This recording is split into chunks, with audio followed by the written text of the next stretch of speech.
Hello everyone, welcome to exam तेजी।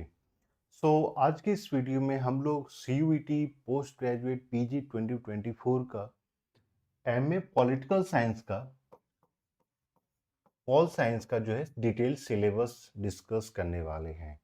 जो 2024 का जो एग्ज़ाम होगा, जैसा कि आप लोग जानते हैं, CUET 2024 का जो है डेट आ गया है और ये जो है आपका मार्च के मंथ में होगा। तो जैसा कि पहले प्रिडिक्ट किया जा रहा था कि जून में होगा, लेकिन एग्जाम को प्रीपोन कर दिया गया है। तो आज के इस वीडियो में हम लोग इसी सिलेबस के बारे में डिस्कस करेंगे कि सिलेबस क्या होने वाला है। तो जैसा कि आप लोग जानते हैं, CUET का जो पेपर है वो डिफरेंट टू पार्ट्स में डिवाइडेड होता है। पार्ट ए होता है जो आपका जनरल होता है, जिसमें language comprehension, verbal ability, quantitative analytical skills ये सब पूछे जाते हैं। और पार्ट बी जो है डोमेन स्पेसिफिक मतलब पॉलिटिकल साइंस से अगर आप प्रिपरेशन करें, पॉलिटिकल साइंस का आप एग्जाम देने वाले हैं, तो पॉलिटिकल साइंस, इंटरनेशनल रिलेशन, इसके बारे में क्वेश्चन पूछा जाता है। आज के इस वीडियो में जो है हम लोग पार्ट बी के बारे में डिस्कस करेंगे। पार्ट बी यानी डोमेन के बारे में, जो डोमेन का जो सिलेबस होने वाला है उसके बारे में। और मैं आपको बता दूं, सिर्फ एकमात्र जो जेएनयू है, जेएनयू का जो कट ऑफ है वो आपका सिर्फ पार्ट बी के स्कोर को देखकर ही बनाया जाता है, उसमें पार्ट ए को इंक्लूड नहीं किया जाता है। तो इम्पॉर्टेंट है कि जितने भी ऐसे कैंडिडेट हैं जिनका फर्स्ट चॉइस जेएनयू है, तो आपको ज़्यादा से ज़्यादा जो है पार्ट बी में स्कोर करना पड़ेगा। जो कोर आपका पॉलिटिकल साइंस का जो पेपर है उसी में स्कोर करना पड़ेगा। और एग्जाम तेजी की तरफ से जो ऑनलाइन क्लासेस स्टार्ट होने वाली है, तो उसके लिए आपको कॉल या मैसेज करना ऑन द नंबर 8448878849 पे। और जो ये ऑनलाइन क्लास जो स्टार्ट हो रही है, ये हिंदी मीडियम और इंग्लिश मीडियम दोनों में हो रही है। और तो ये अलग अलग बैच रहेगा, और क्लासेस के साथ साथ आपको study material, question bank, test series अलग अलग यूनिवर्सिटीज के प्रीवियस पेपर्स, सारे ये सारे कुछ हिंदी में अवेलेबल रहेंगे या इंग्लिश में, आप जो भी मीडियम चूज करते हैं दोनों मीडियम में आपको ये सारी चीजें अवेलेबल रहेगी। एक बार जितने भी ऐसे जो सीरियस कैंडिडेट हैं, प्लीज आप लोग इस नंबर पे कॉल या मैसेज कर सकते हैं जिनको क्लास ज्वाइन करनी है। क्योंकि जो क्लासेस का ड्यूरेशन होगा ये अक्टूबर से लेकर जनवरी तक क्लासेस होगी, और फिर फैब के टाइम में जो है आपका question bank, test series, mock papers ये सारा सॉल्व किया जाएगा। और क्लास के साथ साथ पार्ट ए के साथ बी के साथ साथ आपको पार्ट ए के भी जो है classes, previous papers, question bank, सब कुछ, टेस्ट सीरीज सब कुछ प्रोवाइड किया जाएगा। अब आते हैं सिलेबस के रूप में। तो यहाँ पे आप देखिएगा वेस्टर्न पॉलिटिकल फिलॉसफी के बारे में दिया गया। तो यहाँ पे Plato, Aristotle, Machiavelli, Hobbes, Locke, Rousseau, JS Mill, Karl Marx, John Rawls. तो इनके साथ साथ जो है आपको कुछ कुछ पॉलिटिकल साइंटिस्ट भी हैं, जो मान लीजिए जो 20th सेंचुरी के जो इम्पोर्टेंट पॉलिटिकल साइंटिस्ट रहे हैं उनको भी देखना जरूरी है। For example Robert Nozick, last year भी ये क्वेश्चन रॉबर्ट नॉजिक से पूछा गया है। उससे पहले भी जो है आपके अगर हम लोग जेएनयू की बात करते हैं तो उसमें भी क्वेश्चंस ये पूछे गए हैं। इम्पॉर्टेंट हो जाता है कि जब भी आप प्रिपरेशन कर रहे हैं तो इस टाइप के पॉलिटिकल साइंटिस्ट के लिस्ट बना लें। और ये जब हम लोग बात करेंगे पॉलिटिकल थ्योरी के, तो पॉलिटिकल थ्योरी में भी आप देखिएगा बहुत सारे, मान लीजिए स्टेट के लेकर किसी ने कोई बुक लिखी है, किसी ने कोई स्टेटमेंट दिया है, तो वो इम्पोर्टेंट हो जाता है।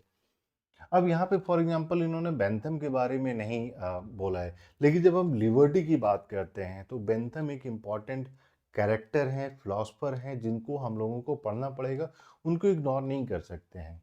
तो एक चीज मैं आपको बता दूंगा कि ये पॉलिटिकल फिलोसफर्स जो यहाँ पे वेस्टर्न पॉलिटिकल फिलोसफर्स दिए गए हैं ये इम्पॉर्टेंट है, लेकिन इसके अलावा भी आपको एक लिस्ट बनानी पड़ेगी जिसके बारे में आपको पढ़ना है। तो वो सिलेबस अगर चाहिए तो आप एग्जाम ट्रेजी को मैसेज कर सकते हैं। तो हम लोगों ने एक डिटेल्ड सिलेबस भी बनाया है, हर एक टॉपिक में क्या क्या चीज़ें होती है जिसको कि आप देख के, फॉर एग्जांपल कौन कौन से पॉलिटिकल साइंटिस्ट इंपॉर्टेंट है जिसको हम लोग को कंसीडर करना चाहिए, तो वो सारी चीज़ें हम लोगों ने उस डिटेल सिलेबस में इंक्लूड किया है। अब आते हैं मॉडर्न इंडियन पॉलिटिकल थॉट की बात। तो राजा राम मोहन रॉय, गांधी, अंबेडकर, सावरकर, कौटिल्य। लेकिन अब इसी में अगर हम लोग बात करते हैं, फॉर एग्जांपल जवाहरलाल नेहरू की भी इन्होंने कुछ बुक्स लिखी है, तो वो इम्पॉर्टेंट हो जाते हैं। इन्होंने टैगोर को इंक्लूड नहीं किया है, लेकिन लास्ट ईयर टैगोर से भी जो है क्वेश्चंस पूछे गए हैं। हम लोगों ने यहाँ पे तिलक का नाम नहीं देखा है, या हम बात करते हैं अगर यहाँ पे आपके सावरकर दे दिए गए, लेकिन एम एन रॉय को इंक्लूड नहीं किया गया है। तो ये सारे पॉलिटिकल जो इम्पोर्टेंट हो जाता है, ये सारे अगर आप नीचे वाले देखिएगा, गांधी, अंबेडकर, सावरकर, तो ये तीनों जो हैं आपके फ्रीडम मूवमेंट से जोड़कर इनको देखा जाता है। तो ये जब हम फ्रीडम मूवमेंट को जोड़कर इनको देखेंगे तो वो सारे को इंक्लूड करना भी जरूरी है। फॉर एग्जाम्पल तिलक हो जाते हैं, अरविंदो घोष हो जाते हैं, तो इन सबको भी इंक्लूड कर लीजिएगा। पॉलिटिकल थ्योरी की अगर हम लोग बात करते हैं तो concepts of liberty, equality, justice, sovereignty, citizenship and gender, democracy, human right, state, contemporary issues, feminism, ideology. अब यहीं पे जो है आपको थोड़ा सा फ्रीडम को भी देखना पड़ेगा। ठीक है, फ्रीडम भी इंपॉर्टेंट हो जाता है। यहाँ पे स्टेट इसी में इंक्लूड कर दिया है। जैसे डेमोक्रेसी की हम लोग बात करते हैं, और एक हम लोग ने क्वेश्चन पेपर का एनालिसिस डाला है, और अभी तक हम लोग ने डिटेल में क्वेश्चन पेपर को एनालाइज नहीं किया। डिटेल में क्वेश्चन पेपर को एनालाइज करेंगे, तो उसी में आप देखिएगा जैसे हम डेमोक्रेसी की बात करते हैं तो डेमोक्रेसी का डिफरेंट फॉर्म्स ऑफ डेमोक्रेसी होता है। या तो हम इनडायरेक्ट डेमोक्रेसी की बात कर सकते हैं, या डायरेक्ट डेमोक्रेसी की बात कर सकते हैं, रिप्रेजेंटेटिव डेमोक्रेसी की बात कर सकते हैं। तो there are different versions of democracy जो इम्पोर्टेंट हो जाता है। तो ये आपको, जैसे हम इक्वालिटी की बात कर रहे हैं या जस्टिस की बात कर रहे हैं, तो डिफरेंट फॉर्म्स ऑफ जस्टिस। तो वो कौन कौन से थ्योरिस्ट हैं जिन्होंने अलग अलग फॉर्म्स ऑफ जस्टिस दिया है, वो इम्पॉर्टेंट हो जाता है। और हम लोग जब नोट्स भी बनाते हैं तो नोट्स में ये सारे चीज़ों को हम लोग आउटलाइन करते हैं। फॉर एग्जाम्पल यहाँ पे हमने रॉबर्ट नॉजिक की बात की, यहाँ पे आप जो है अमर सेन की बात नहीं देखते हैं। जॉन रॉल्स को इंक्लूड किया है क्योंकि इन्होंने थ्योरी ऑफ जस्टिस दी है, लेकिन अमर सेन ने भी बुक लिखी है आइडिया ऑफ जस्टिस। तो justice as entitlement, justice as, इन्होंने जब रॉल्स ने दिया था तो वो जस्ट इंस्टीट्यूशन की बात की है, वेल ऑफ इग्नोरेंस की बात की है। लेकिन अमर सिंह का कैपेबिलिटी अप्रोच वो इंपॉर्टेंट हो जाता है, आप उसको इग्नोर नहीं कर सकते हैं। इसीलिए जो सिलेबस की जहाँ तक बात है, तो ये एक रिप्रेजेंटेटिव सिलेबस है। इससे आपको आइडिया मिल जाएगा कि हाँ मुझे किस डोमेन में पढ़ना है, लेकिन ओवरऑल जब आपकी अप्रोच होनी चाहिए तो इम्पॉर्टेंट हो जाता है कि हम पास्ट पेपर्स को देखें। फॉर एग्जाम्पल लास्ट ईयर जो है एक क्वेश्चन आपका ग्लोबल जस्टिस को लेकर पूछा गया है। तो ये भी इम्पॉर्टेंट हो जाता है कि ग्लोबल जस्टिस के बारे में हम जब हम देख रहे हैं तो ये थ्योरी या ये टर्म किसने कॉइन किया है, इसका कॉन्सेप्ट क्या हो जाता है, तो वो इंपॉर्टेंट हो जाता है। नेक्स्ट आ जाते हैं इंटरनेशनल रिलेशन। तो इंटरनेशनल रिलेशन में दो ही इंक्लूड किए गए हैं, रियलिज्म एंड लिबरलिज्म। लेकिन इसके साथ साथ अगर हम बात करते हैं मार्क्सिज्म को, क्योंकि वो डिपेंडेंसी थ्योरी है, वर्ल्ड सिस्टम थ्योरी है, तो वो सबको हम एक्सक्लूड नहीं कर सकते हैं। कोल्ड वॉर पॉलिटिक्स दे दिया गया है, जिसमें कि आप जो है 1945 से लेके 1991 को आप एक सेगमेंट में, 89 को एक सेगमेंट में जोड़ सकते हैं, प्लस उसके बाद न्यू कोल्ड वॉर थ्योरी या सेकेंड कोल्ड वॉर थ्योरी, ये सब भी आप थोड़ा सा देख लीजिएगा। इनफैक्ट कोल्ड वॉर पॉलिटिक्स ये इसका एक आउटलाइन होता है, आप उसको देख लीजिए, वो अच्छे से आपका कवर अप हो जाएगा। ये इंस्टीट्यूशंस, कुछ कुछ इंस्टीट्यूशंस हैं, और इस लास्ट ईयर के पेपर में भी इन सारे इंस्टीट्यूशन से क्वेश्चंस पूछे गए हैं। लेकिन इन्होंने यहाँ पे जैसे G20 को इंक्लूड नहीं किया है, ब्रिक्स को इंक्लूड नहीं किया है, उनके द्वारा अफ्रीकन यूनियन को इंक्लूड नहीं किया। तो इम्पॉर्टेंट है कि आप इन सारे इंस्टीट्यूशंस को भी इंक्लूड कर लीजिए। और यूएनओ अपने आप में एक इम्पॉर्टेंट है, क्योंकि इनके बहुत सारे ऑर्गेनाइजेशंस हैं। जैसे इंटरनेशनल कोर्ट ऑफ जस्टिस के बारे में लास्ट ईयर क्वेश्चन पूछे गए थे, तो वो देख लीजिएगा।